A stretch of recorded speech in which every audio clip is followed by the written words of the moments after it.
Bonjour, merci de m'avoir invité. Juste, je vais commencer par contredire pour certains derniers assez rapidement. Juste pour commencer, j'ai aucun conflit d'intérêt pour cette présentation. Je disais au départ que ces trois thématiques n'étaient pas obligatoirement privilégiées dans le Nord-Pas-de-Calais. Ben, en fait, les chiffres disent le contraire. Comme c'est un excellent scientifique, il sera d'accord pour dire que pour l'obésité, en tous les cas, c'est assez vrai. Il y a une étude qui est faite statistique avant tous les 2 ans, elle n'avait pas été faite depuis 2012, elle est ressortie en 2020, et qui montre qu'on est quand même leader au moins de ce côté-là, avec 22% d'obèses dans le Nord-Pas-de-Calais. Donc effectivement, c'est on va dire une pathologie, une comorbidité extrêmement fréquente. Et elle est assez variable parce que par rapport à l'Île-de-France, là, sur la dernière revue, on a quand même 8 points d'écart quasiment avec l'Île-de-France qui était le score le plus bas. Alors, l'obésité, elle monte partout. On la définit de plusieurs façons. À gauche ici, le surpoids à partir de 25 de BMI, entre 25 et 30, et l'obésité, c'est supérieur à 30 de BMI. Celle qui va nous intéresser plus particulièrement en anesthésie, j'ai envie de dire, c'est l'obésité morbide, c'est-à-dire un BMI supérieur à 35 ou à 40, ça dépend des études. L'obésité, c'est quand même 17% des patients en France, donc on a vu 22% dans le Nord-Pas-de-Calais, dans les Hauts-de-France. Voilà, surpoids plus obésité, c'est près de 50% des patients. C'est aussi une comorbidité qui augmente depuis des années à peu près linéairement, avec un doublement de la population d'obèses en pourcentage à peu près tous les 10 ans. Donc on peut penser que dans 10 ans, on aura 4 ou 5% d'obèses morbides avec un BMI supérieur à 40. Donc c'est effectivement une pathologie que vous allez voir fréquemment. Nous, on en voit beaucoup pour la chirurgie bariatrique, et la plupart des études que vous allez voir sont faites avec des patients en chirurgie bariatrique, mais c'est maintenant de plus en plus fréquent pour beaucoup d'autres chirurgies. Et donc, on va rester dans ce topo assez pratique sur la prise en charge au bloc opératoire de ces patients. D'abord, juste une chose, c'est que la première chose qui va nous préoccuper, c'est que c'est des patients qui sont considérés à intubation difficile. Pourquoi? Ils ont un larynx qui est haut, antérieur, avec des voies aériennes qui sont rétrécies par une langue volumineuse et une hypertrophie des tissus adipeux au niveau du pharynx et du larynx. D'accord? Donc, de base, on les considère comme potentiellement à risque. Donc on va le rechercher un petit peu plus encore que chez les autres patients, même si ça reste comme une de nos préoccupations principales dans notre consultation d'anesthésie. Et donc il y a quelques critères, pas obligatoirement majeurs, qui vont nous permettre de faire attention, notamment à la circonférence du cou, les patients qui ont des très gros coups, qui sont obèses morbides avec un très gros cou. Alors le chiffre il varie d'une étude à l'autre, c'est souvent aux alentours de 45 cm. C'est des patients qui potentiellement vont être beaucoup plus difficiles à intuber, le mal en tête, c'est assez logique. Et donc chez ces patients, il y a une augmentation assez significative du syndrome d'apnée du sommeil, qui est un facteur de risque d'intubation difficile. Maintenant, il y a un score qui ressort à peu près partout, qui est le score Stockbank. C'est pas très compliqué, c'est 8 items. Alors, je vais en mettre bien, c'est sûr, mais il faut regarder s'ils ronflent. S'ils sont fatigués dans la journée, si on a observé des apnées quand ils dormaient, s'ils ont une hypertension, si leur BMI est supérieur à 35, un âge supérieur à 50 ans, la circonférence du cou, donc ici c'est 43 pour les hommes et 41 pour les femmes, et si ce sont des hommes, donc il y a 8 critères, à partir de 5 critères positifs, on considère qu'il y a de fortes probabilités pour qu'ils aient un syndrome d'apnée du sommeil. Donc, sur le syndrome d'apnée du sommeil, ce qu'il faut savoir, c'est que quand le syndrome d'apnée du sommeil est sévère, il faut essayer de l'appareiller. Le mieux, c'est d'essayer de l'appareiller entre 3 et 4 semaines avant l'intervention, puisque si vous avez le temps, bien évidemment, mais parce que le temps d'adaptation, que les patients s'adaptent à leur traitement, qui a un effet sur leur sommeil, il y a quand même un délai assez important, et donc si on les appareille une semaine avant, on sait que ça sera pas efficace. Donc les pneumologues disent entre 2 et 4 semaines, je pense que c'est une bonne chose. Un syndrome d'apnée du sommeil sévère, c'est plus de 30 épisodes d'apnée hypopnée par jour. Donc nous, on leur fait, les patients qui vont avoir un bypass et qui sont obèses morbide sévère, ils ont systématiquement une polysomnographie. Et parce qu'on a le temps, ils ont 6 mois de délai avant d'être opérés. Sachez quand même que c'est 35% d'intubation difficile si le diamètre du cou est supérieur à 60 cm, donc ça commence à faire beaucoup, un tiers des patients qui sont difficiles à intuber. L'autre spécificité, c'est que c'est des patients qui sont compliqués à ventiler au masque, et souvent on n'a pas tellement envie de leur remplir leur estomadaire avant de les intuber. Donc il faut essayer d'éviter de les ventiler au masque au maximum. Donc on va voir que sur notre technique d'induction, ça peut avoir un effet. Voilà. Prévoir le matériel d'intubation difficile et si possible être 2 à la tête au moment de l'induction. Alors pourquoi ça nous intéresse? C'est que ces patients sont difficiles à intuber, donc ça risque d'être un peu plus long, mais ils vont avoir tendance à désaturer extrêmement vite. Ici on voit qu'un patient lambda d'un poids de 70 kg, finalement on s'en rend compte, on le met en apnée, si on l'a bien préoxygéné, on peut tenir 5, 6, 7 minutes, c'est l'externe qui essaie, puis les LVA, puis on prend la main, et en fait on ne l'a jamais reventilé et il n'a pas désaturé. Donc on a quand même un petit peu de temps devant nous. Chez l'obèse, un petit peu comme chez l'enfant, on a un petit peu plus de stress, et puis quand il commence à entendre des sons un peu plus graves du saturomètre, on commence à stresser un peu, et on se dit qu'il va falloir le reventiler, sauf qu'il est difficile à ventiler. Et donc il faut anticiper tout ça, parce que sinon on se met dans des positions délicates, et donc il faut anticiper la préoxygénation. Et là il y a 2 messages sur la préoxygénation. Bien sûr, elle doit être méticuleuse, comme chez tout patient, mais il y a 2 choses qu'on peut faire pour améliorer cette préoxygénation. Un, il faut mettre les patients en proclive, c'est pas très compliqué, on penche la table à 25 degrés de proclive, et en mettant cette table à 25 degrés de proclive, on va gagner ici à peu près 100 mm de mercure sur la PaO2. Donc on va gagner du temps d'apnée, et c'est ça qui nous intéresse. D'accord? La deuxième chose, qui est un tout petit peu plus compliqué, mais avec nos machines d'anesthésie actuelles, c'est quand même pas si compliqué que ça, c'est de mettre une CPAP, de les mettre en VSL, d'accord, ou de trouver un autre moyen de mettre une CPAP, peu importe. Alors ici, c'était une CPAP à 10 cm d'eau pendant 5 minutes, et qu'est-ce qu'il a retrouvé? Il a retrouvé une augmentation de la durée d'apnée, quand on a 1 minute ou 1 minute 30 de plus pour intuber nos patients, c'est pas négligeable. Et bien sûr une augmentation de la PaO2 durant le temps d'apnée à peu près de 150 mm de mercure. Donc voilà, donc ici ils ont préoxygéné les patients avec une CPAP, ils leur ont fait un scanner, un gaz du sang, ils ont ventilé les patients. Donc, alors c'est toujours pareil, ces études, c'est soit une CPAP à 10 cm, soit rien du tout.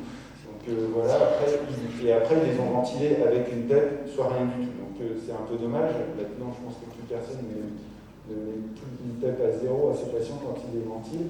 Mais ça n'empêche que ce qu'on remarque, c'est qu'au départ, il n'y avait pas de différence entre les 2 groupes. Et après l'intubation, on a une PaO2 qui est à peu près 130, 140 mm de mercure plus élevée dans le groupe PEP, avec, sur le scanner, un pourcentage d'atelectasie qui est effectivement bien moindre. Et c'est ça qui va nous intéresser chez ces patients, c'est qu'il faut effectivement les recruter au maximum et surtout éviter qu'ils fassent des atelectasies. Donc on maîtrise les hypoxémies en prévenant la formation d'atelectasie. La dernière façon d'essayer de préoxygéner ces patients, c'est qu'il y en a qui se sont dit on va leur mettre un peu de petit flot. Donc ça c'est un peu plus récent, même si c'est ancien, c'est un petit peu bizarre les résultats qu'ils ont sur cette étude. Ils ventilaient leurs patients avec 3 méthodes standard, CPAP au petit flot.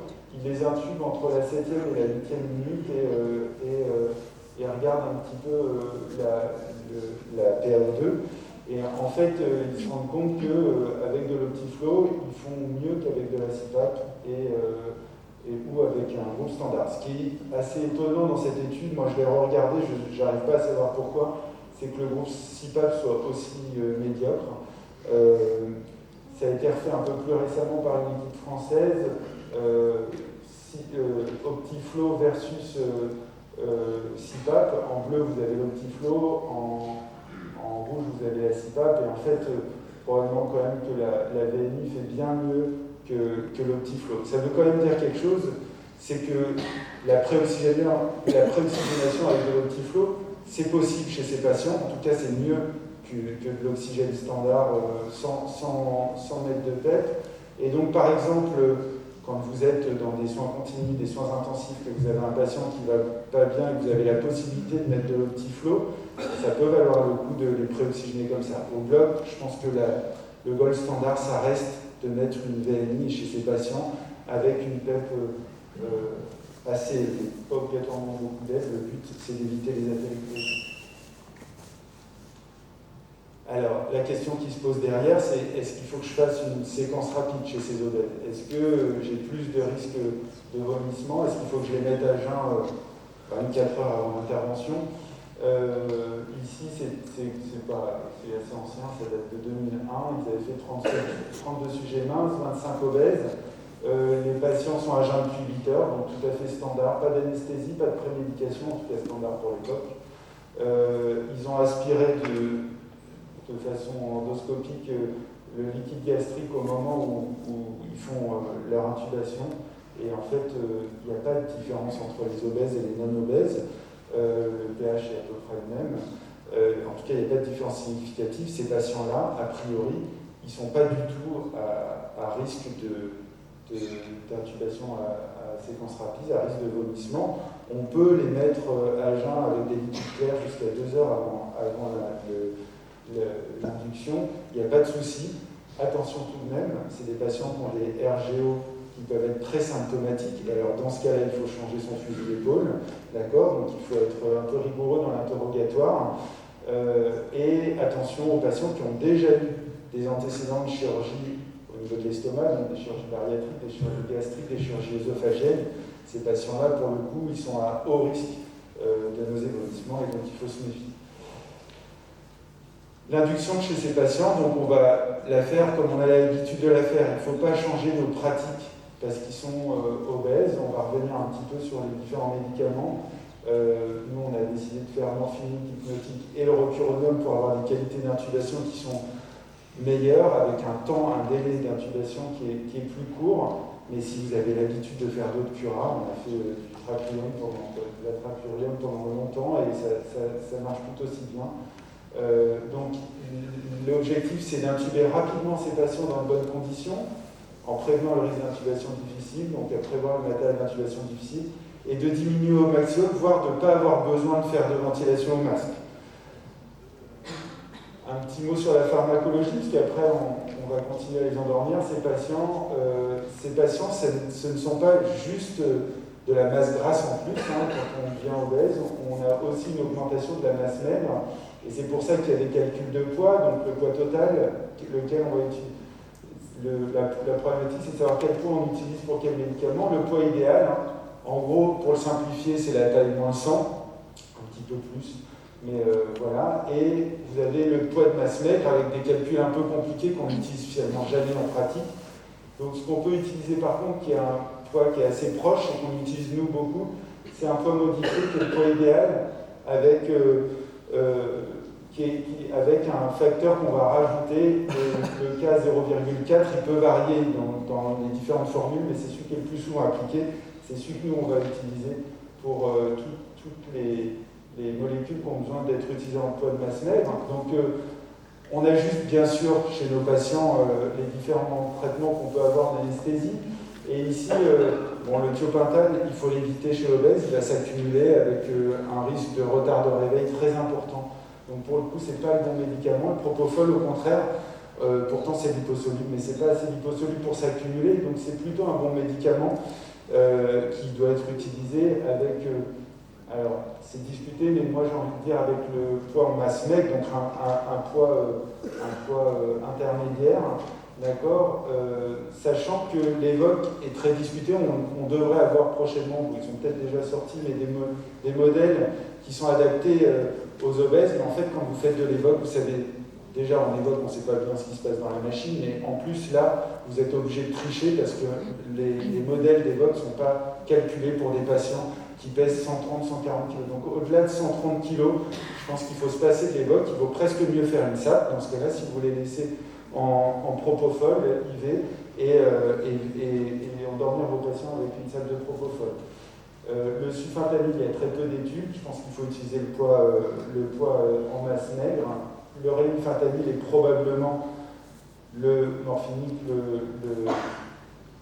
le plus intéressant chez ces patients parce qu'il va quasiment pas s'accumuler. Le problème c'est pareil, c'est l'Evoque qui n'est pas du tout calculé pour ces patients. Nous on a décidé quoi? J'ai décidé, parce que c'est moi qui avais fait de faire une SAP plutôt que de faire en Evoque. Maintenant on n'a pas une grande expérience sur l'Evoque, mais c'est pareil, on sait que ces modèles ne sont pas faits pour ça. Le seul médicament sur lequel je veux insister, c'est la succinylcholine. En cas d'intubation séquence rapide avec la succinylcholine, il faut utiliser le poids total. D'accord, c'est important. C'est le seul qui a été vérifié vraiment. On a peu d'études, mais sur celui-là, il y en a. Et donc, tout le monde est d'accord pour dire que c'est sur le poids total qu'il faut doser la succinylcholine quand vous faites une induction séquence rapide. Le poids idéal pour les curares non dépolarisants. En gros, nos médicaments d'anesthésie à l'heure actuelle, ils ont des délais d'action qui sont assez courts finalement, qu'on maîtrise bien. Il faut titrer chez ces patients. Il faut titrer et ça veut dire qu'il faut mesurer et qu'il faut monitorer ces choses-là. Donc tout patient, bien sûr, qui reçoit un curare doit avoir un monitorage. Les halogénés, c'est l'agent de choix pour l'entretien, hein, c'est celui où on a le moins de différence. En gros, ça avait été testé, il y a discussion entre desflurane et sevoflurane, c'est deux très bons halogénés qui sont assez rapides, qui vont finalement être peu liposolubles. Probablement que sur des chirurgies longues, le desflurane est beaucoup plus rapide que l'isoflurane. Ça reste deux très bons halogénés, on peut utiliser le propofol, il n'y a aucun souci, hein, il n'y a pas de contre-indication du tout. Juste un petit mot sur l'antibioprophylaxie, ça a été revu et corrigé. Les bêta-lactamines doivent être, les doses de bêta-lactamine doivent être doublées chez l'obèse. Alors ça, c'est le protocole pour la chirurgie bariatrique, mais c'est valable pour tout patient obèse qui va subir une chirurgie. Donc on fait en général 4 grammes de C2G. Et la gentamicine à 5 mg/kg, la clindamycine augmentée. Sachez quand même que les bolus de vancomycine, c'est vrai aussi pour vos obèses, si vous mettez de la vancomycine, le bolus de vancomycine doit se faire sur le poids total. D'accord? Donc il faut augmenter quand même, ça fait des grosses doses. Sachant qu'un patient obèse, c'est un patient avec un BMI supérieur à 35 et qui fait plus de 100 kg. D'accord? Donc les patients avec un BMI supérieur à 35 et un poids inférieur à 100 kg, ils ne rentrent pas dans ce cadre-là et on leur fait les doses d'antibioprophylaxie habituelles. Alors, comment on va les ventiler ces patients? C'est un peu tout l'inverse de ce qu'on a vu pour le BPCO juste avant, c'est-à-dire qu'on va essayer de les recruter au maximum. Bien évidemment, ils vont faire des téléctasie.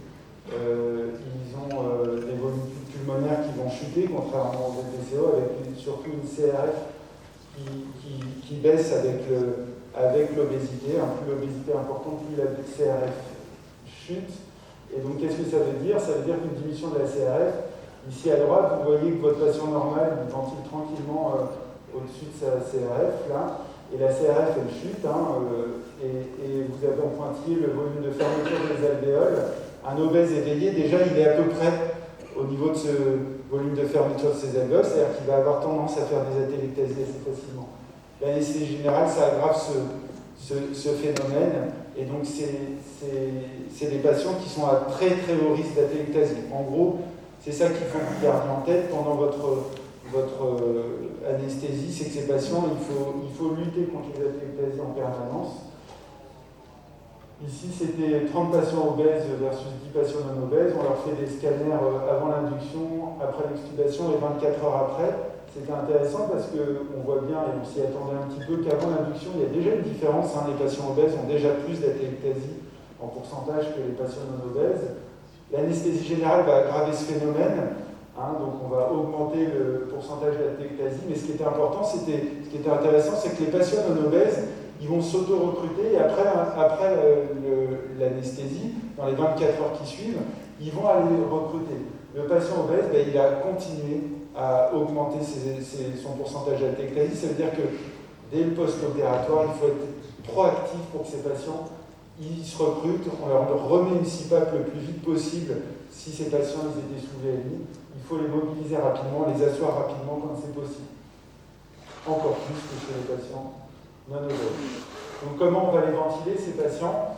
Il y a une petite revue de la littérature qui est sortie l'année dernière, elle n'est pas parfaite, mais en tout cas elle résume bien ce qui est dit dans les différentes études. C'est qu'un patient obèse, ses poumons, quand on grossit, ils ne grossissent pas, donc il a des poumons qui sont parfaitement normaux en termes de taille, et donc le volume courant qu'on doit utiliser, c'est un volume courant standard basé sur le poids idéal, d'accord? Donc ça ne sert à rien de les ventiler avec 10 ml ou 12 ml kg de poids idéal. Alors je dis ça ne sert à rien, de temps en temps ça nous aide un peu, mais en tout cas, il n'y a pas de raison. Ce qu'il faut, c'est essayer d'éviter les atelectasies, et donc augmenter votre PEP. Mais on va voir ça après. Augmentation de la fréquence respiratoire. On a une différence alvéolo-artérielle qui est augmentée chez l'obèse, et donc méfiez-vous de le TCO2, elle peut être un petit peu faussée, donc de temps en temps il vaut mieux avoir une TCO2 un petit peu plus basse chez ces patients pour éviter les hypercapnies. Donc n'hésitez pas à augmenter un petit peu la fréquence respiratoire chez ces patients. Et le plus important, bien évidemment, c'est les manœuvres de recrutement. Ça passe presque avant la PEP dans les différentes études. Ce qui a montré un vrai intérêt, c'est de faire régulièrement des manœuvres de recrutement. Alors, ce n'est pas les manœuvres de recrutement dont on a parlé tout à l'heure. Si vous faites ça prudemment, avec des petites pressions, ça ne sera pas très efficace. Les manœuvres de recrutement qui sont utilisées dans les différentes études, c'est autour de 40 cm d'eau de pression. Et puis, associé à ces manœuvres de recrutement, pour éviter de nouvelles atelectasies, une PEP entre 10 à 12 cm d'eau en fonction des études qui sont. Donc ça a montré ça, que ça améliorait l'oxygénation et la compétence pulmonaire. Il n'y a pas de différence pour le mode ventilatoire. Il n'y a aucune étude. Il y a des études qui montrent, mais dans un sens comme dans l'autre. Et quand on fait une revue de la littérature, quand les gens font des méta-analyses, ils n'ont pas de différence entre une ventilation en volume contrôlé ou en pression contrôlée. Faites ce que vous avez l'habitude de faire.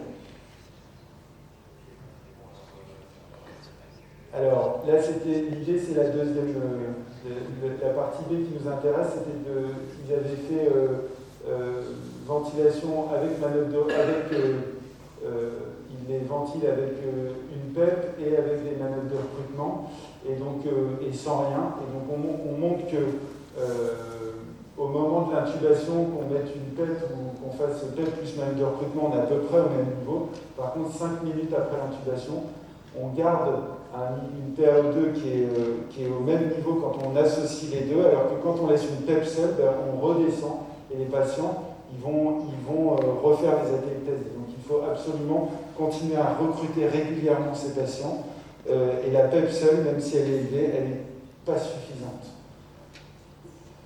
Attention quand même, on a l'impression qu'on sait tout, on va leur mettre une grosse PEP, tout va bien se passer, on va les sauver. Ici c'était dans le JAMA, c'est une étude qui date de récente 2019.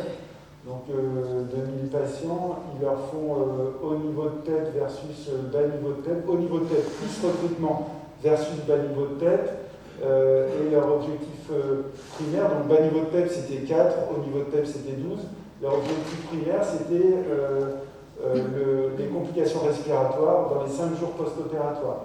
Et en fait, qu'est-ce qu'ils ont? Ils ont une baisse de 2,3% finalement de ces complications. Ça fait un petit P qui n'est pas du tout significatif, donc c'est pas non plus magique. Pourtant, ils ont des complications respiratoires. On est à quand même 20% de complications respiratoires. Donc c'est pas si évident que ça, et ça peut continuer à se discuter et à s'étudier. Et surtout, quand on regarde les effets adverses de ces hauts niveaux de PEP, effectivement, on a moins d'hypoxémie en opératoire, heureusement.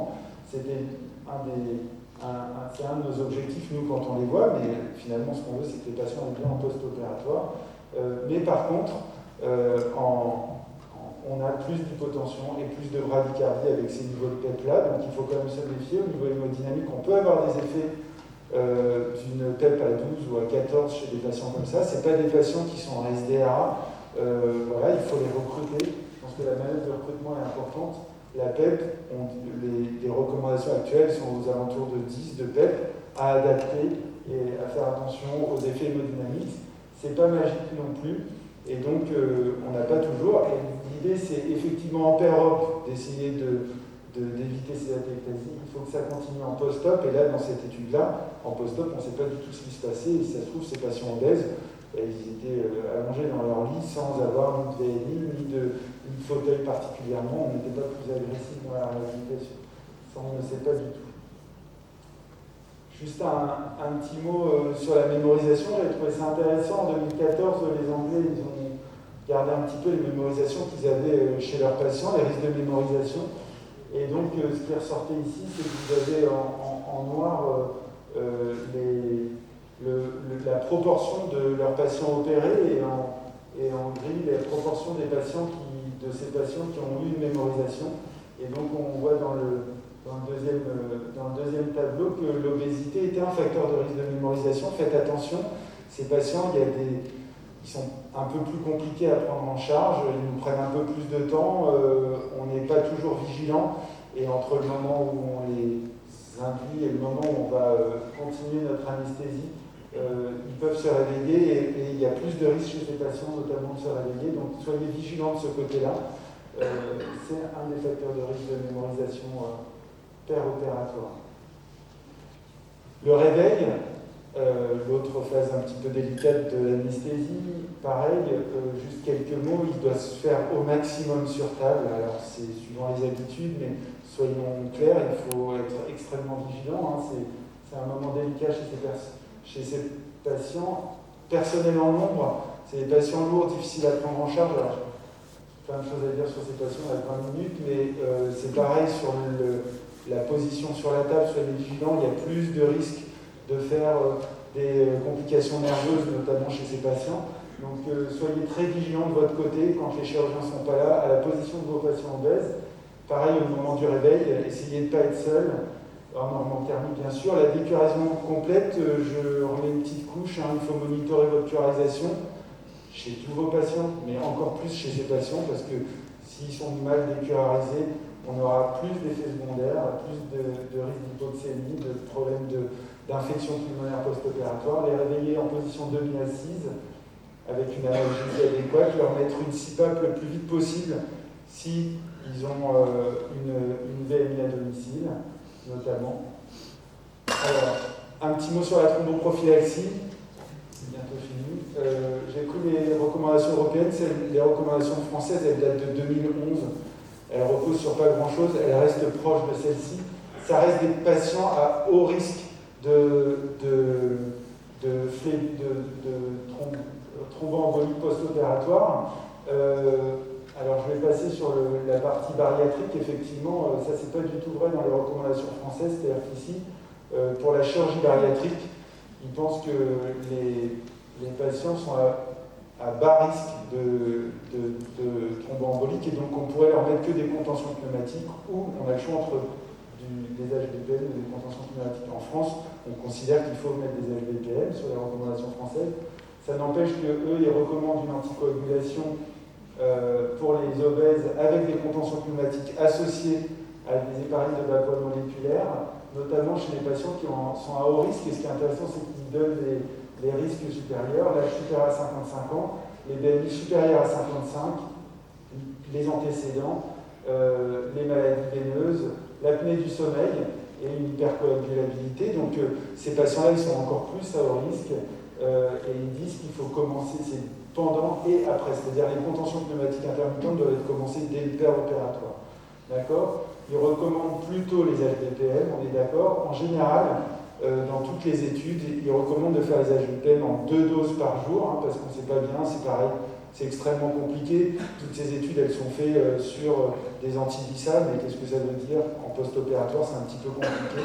Ça n'empêche que quasiment partout, on recommande de le faire en 2 doses par jour. Donc les doses suggérées en général, c'est 4000 unités x 2. Et ça dépend du BMI, c'est-à-dire que dans les BMI plus élevés, il faut probablement augmenter les doses à peut-être 6000 unités x 2 assez rapidement. Chez les patients qui sont à haut risque, avec les différents items qu'on a vus plus haut, il faut probablement également augmenter les doses. Il y a beaucoup d'études qui montrent que quand vous augmentez les doses, finalement, vous n'augmentez pas tellement le risque de saignement. Donc, ils suggèrent des hautes doses chez les patients qui sont à haut risque de thromboembolisme. En gros, c'est comme dans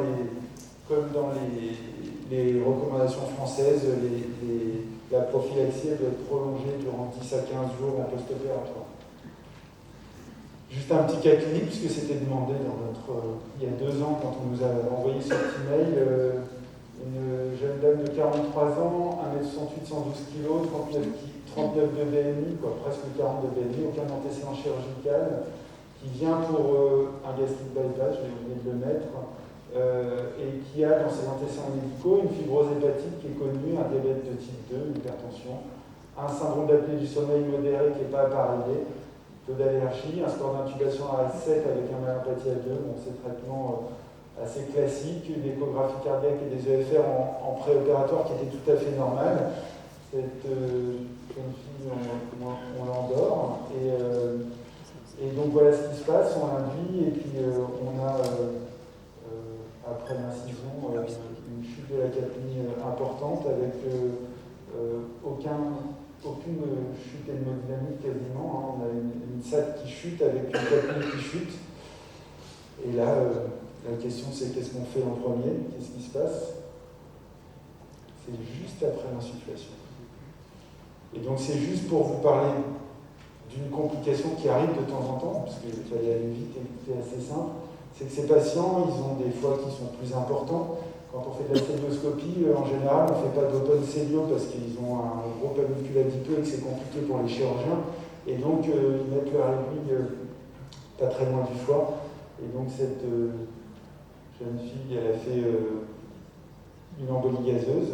Donc, en fait, ils ont piqué dans le foie. Ça arrive, mine de rien, pas si rarement que ça. Donc, il faut y penser. Donc là, il faut dire au chirurgien tout de suite, enlève ton aiguille, arrête d'insuffler. Et puis faire toutes les manœuvres pour cette embolie gazeuse, ça s'est extrêmement bien fini. Elle a été réopérée quelques semaines plus tard. On a arrêté l'opération, on l'a mis en 100%. On ne l'a pas réveillée, mais on a la chance ici à Lille d'avoir un caisson. Et donc quand on les appelle, ils les prennent pendant 24 heures, ils les réveillent le lendemain. On n'a jamais eu de soucis, mais c'est quelque chose qui nous arrive, nous qui faisons quand même régulièrement de la chirurgie bariatrique. Peut-être 2 fois par an quand même, donc c'est quand même pas quelque chose de négligeable. Pensez-y, si chirurgie sous célioscopie, c'est une complication qui arrive de temps en temps, et donc faites attention, ces patients, ils ont des foies qui peuvent être assez importants, et nous on le savait, puisqu'on savait que cette dame avait une stéatose hépatique. Voilà, je vous ai dit plusieurs fois que c'était bien d'être plusieurs à la tête du patient, et donc on a des IAD qui sont quand même très bien formés, et en ce moment ils battent pour...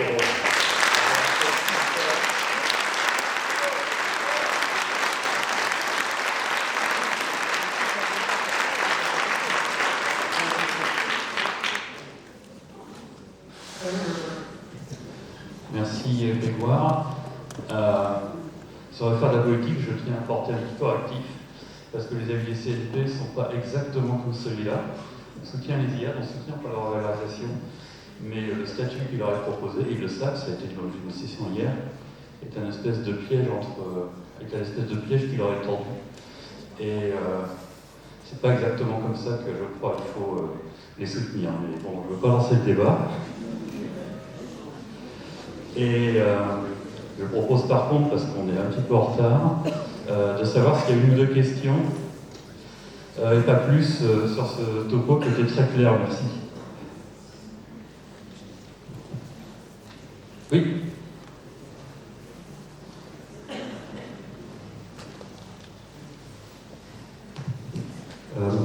question, c'est en fait, on se retrouve quand même souvent devant des patients qui sont et obèses et BPCO. Et dans ces cas-là, du coup, le coût de la ventilation, comment on fait? Puisque du coup, la ventilation que vous avez donnée, qui est complètement contraire à la ventilation des BPCO, donc du coup, on se place comment dans ces cas-là? C'est ça, c'est un petit peu compliqué. Alors, en fait, ils sont. Oui, on a des patients obèses et BPCO, il n'y en a pas tant que ça. C'est pas entièrement vrai, ça arrive. En fait, ils sont souvent obèses, donc ils ont des problèmes respiratoires. C'est pas pour autant qu'ils sont BPCO. Et ça peut arriver. Souvent, les patients BPCO, ils sont pas si obèses que ça. Mais ça n'empêche, ça peut arriver. Bon, après, je vois que Delphine a dû nous quitter, mais je pense qu'il faut être vigilant. C'est des patients qu'on ne doit pas clairement ventiler en 1 sur 3 pour le coup là. C'est pas une bonne solution d'augmenter trop le volume expiratoire parce que clairement vous diminuez votre temps inspiratoire, je veux dire, et donc vous allez favoriser. Effectivement, les deux ventilations sont complètement différentes. Et bien, on va trouver un juste milieu, c'est-à-dire que vos manœuvres de recrutement, au lieu de les faire à 40 cm d'eau, vous les ferez un petit peu avec des pressions un petit peu moins importantes. Vous mettrez bien une bête, vous n'aurez pas le choix. Alors, vous allez la monitorer un petit peu plus que disait Delphine tout à l'heure. Vous serez peut-être un petit peu moins à l'aise avec des bêtes très élevées, mais finalement, on se rend compte que peut-être qu'une PEPA 12, c'est pas utile et que jusqu'ici, on a comparé PEPA 12 versus PEPA 4, mais peut-être qu'à 8, on sera pas si mal que ça. Voilà, on va essayer de s'adapter, c'est un consensus, on va trouver une limite, mais effectivement, quand j'entendais le topo de Delphine, je me disais, moi je vais dire totalement l'inverse, et effectivement, je le dis parce que j'ai des internes qui arrivent maintenant, qui sortent de la réanimation, et tous leurs patients, ils les mettent en 1 sur 3 quand ils ventilent. Les patients obèses, c'est pas une bonne idée de les mettre en 1 sur 3 parce que pour le coup, le temps inspiratoire ne doit pas être diminué, et donc ça n'a pas tellement d'intérêt. Je pense qu'on va essayer de trouver un réglage entre les deux et puis on va monitorer. Il faut faire des manœuvres de recrutement de toute façon, clairement. Mais effectivement, on sera un peu plus prudent que chez un patient lambda qui n'est pas de PCO. Mais finalement, c'est pas si fréquent que ça. En fait, les patients de PCO, ils sont pas si obèses. Ça arrive, je suis d'accord. Mais on doit trouver un juste milieu. Il n'y a pas de règle, de toute façon, clairement, il y a 0 études chez les patients de PCO obèses. C'est facile, les études, elles sont dans la chirurgie bariatrique, donc c'est des patients jeunes. On n'a pas le problème des patients âgés et obèses. Merci. Si certains d'entre vous ont des questions, alors juste une dernière après. Grégoire, il sera disponible à la sortie de la session pour toutes les questions, mais puisqu'on est déjà en retard. C'est juste une question pratique. Un patient qui a un antécédent de chirurgie bariatrique, est-ce qu'il est forcément indiqué à une induction de séquence rapide ou si ça fait très longtemps qu'il est asymptomatique, non, il n'est pas indiqué pas obligatoirement une séquence rapide. Il va falloir se méfier, ça veut dire que peut-être que le jeune préopératoire, on sera un petit peu plus vigilant. C'est-à-dire qu'on ne laissera peut-être pas voir, même si je pense qu'on pourrait, mais on va peut-être être un peu plus, on ne va pas prendre ce risque-là. On ne va pas les ventiler, c'est sûr, ceux-là on va essayer de ne pas les ventiler. Et nous, de toute façon, j'ai envie de dire, nous on utilise du rocuronium, alors ça c'est défaut, mais cette qualité, c'est que voilà, on augmente un petit peu les doses et on fait finalement une séquence une induction de séquence rapide. Et donc, je ne suis pas sûr qu'il fallait dire obligatoirement patient antécédent de chirurgie bariatrique. Ce que je veux dire, c'est que quelqu'un qui a eu une sleeve, il est moins à risque que quelqu'un qui a eu un anneau qui va être serré et peut-être la vidange gastrique va se faire moins vite. Il faut adapter. Non, je pense que pas obligatoirement. Sur les anneaux, et ceux qui ont des anneaux en place, il faut être très vigilant. Je pense que c'est peut-être ceux-là qui sont plus embêtants. Un patient qui a une sleeve ou un gastrique bypass, normalement, il y a une vidange gastrique qui va se faire au contraire assez rapidement. La sleeve, le risque, c'est que ça augmente le risque de reflux. Et donc, il y a des patients qui ont des sleeves et qui ont des reflux très très importants. Donc, c'est là où il faut être dans le questionnaire, il faut se méfier, c'est qu'il y a des reflux beaucoup plus importants. Moi, je regarde